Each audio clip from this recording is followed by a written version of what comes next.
Hi, this is David Cavanaugh, and I've gotten a new hobby.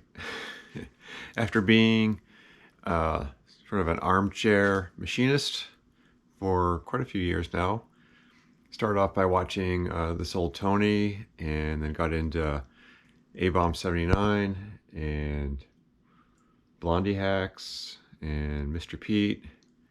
I think I've learned a lot, and of course, I think a lot of armchair machinists think they know a lot. Well, I'm going to find out. I finally got myself a lathe, or more accurately, a lathe project. We actually took it apart to move it. I bought it from a guy I know. Didn't know we had this until last Saturday, and it's a Southbend 9x24, probably made in the mid-50s. There's the serial number if anybody wants to look that up for me. Looking at the ways here, and a lot of flaking to be seen. I can see the wear from the tailstock, but I'm not feeling any kind of lip with my my fingernail. And where the carriage runs, you see the flaking kind of fades out here, and then it comes back. But again, I'm not. There's the barest of anything to catch on with my fingernail here, so the wear is very minimal.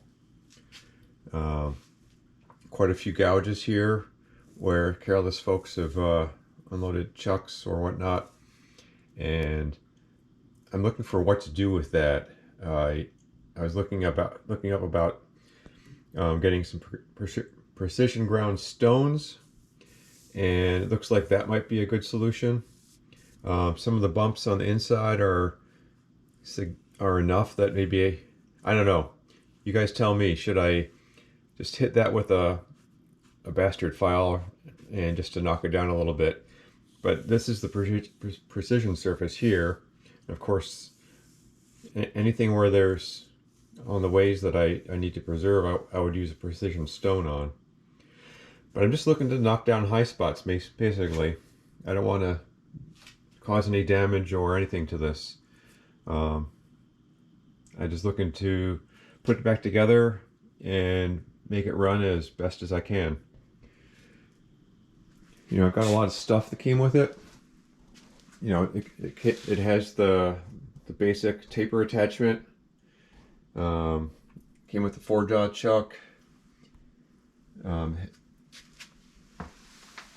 Everything looks good. All the gears look nice. No chips or anything on the back gear or anything. There's a bit of rust here. I was looking to treat that maybe with some metal rescue, and then maybe some emery just to de-rust, like clean off the rust and smooth it. The pulleys in the cabinet look at least the same, so I just need to smooth them out. I got a ton of collets and 2 collet closers. I'm not sure about everything that's in this box, to be honest. I think the gearbox, from what I've been told, was barely used. The guy I got it from said he got that new, but he got this lathe 25 years ago in pieces, and about 15 years ago repainted. You can actually see how many colors this cabinet has been. No motor here, but he gave me a 3-phase and a 120 motor for this.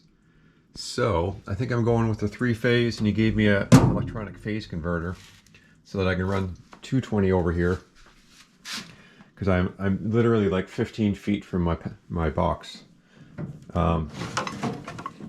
Got how to run a lathe. I've got the lubrication chart there. I might actually hang it on the wall.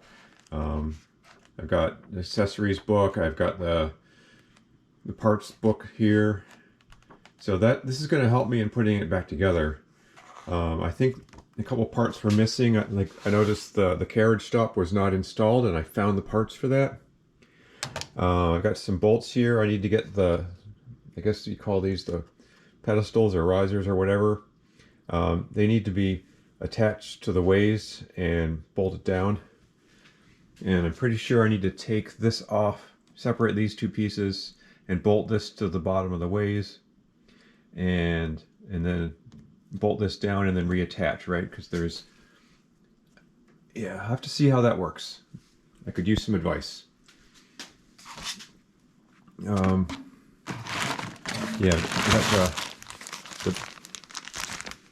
got the felts here, the way felts. There's a receipt from Bosch and Lomb there. I'm not really sure the origins of this. I'm in Rochester, New York, so yeah. There's at least one belt here and some tool. You know, there's the post, the lamp post, and I know there are some tool holders here. There's the follow rest. Oh, that came off. All right. Well, that rest down there. That's a Southbend 3-jaw chuck. I think it's practically new. And a boring bar. I'm very likely to go with the Phase 2 quick change tool post, but I need to get everything back together and get everything running. I'm going to get it mechanically assembled. Oh yeah, there's the threading. I forgot what you call it, the threading wheel. Anyway, I've seen them used. I know what they're for. And here's the micrometer stop. This one hasn't been repainted. I might take that on. I think they're not too hard to take apart. Anyway, there's the end for the screw. So yeah, there's a lot here, but I want to figure out the right way to clean up the ways before we go any further with that. I've ordered the proper oils. There's 4 different oils, right? ABC and whey oil, and some nice dispensers. So that should be here by the weekend. So I'll have the right lubricants to start with, at least. I probably didn't buy them the cheapest way possible, but I've got a good selection, and I watched Mr. Pete's video on how to lubricate these things. What else? Yeah, that's about it, I guess. Just looking for advice, and I'm sure there's plenty of it out there. There's a lot of people that care a lot about these lathes, and I'm really looking forward to getting this going as my very first lathe and making some chips over the winter time. Thanks a lot.